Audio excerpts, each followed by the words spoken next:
watch Rock of Ages mula po January 31 to March 9 dito po sa PETA Theater. I will be playing the role of Eileen sa Rock of Ages. Eileen is a young privatizer who's a dreamer at the same time.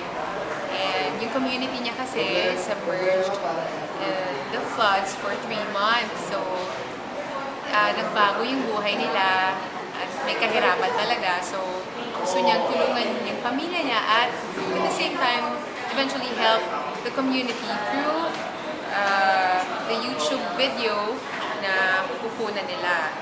Eileen also is a very, very good singer. So, sa tingin niya sa pamamagitan ng YouTube video, ay madidiscover siya ni Ellen DeGeneres. Ayan. So, doon umikot yung kwento.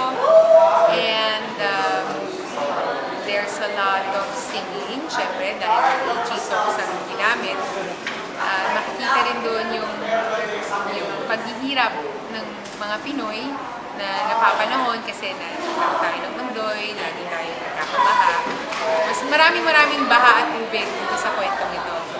And the story is basically telling us how Pinoys are very resilient despite of all the calamities, that Filipinos smile kahit may problema, there's trouble anywhere. So that's it. Rock of Ages for you guys. Please visit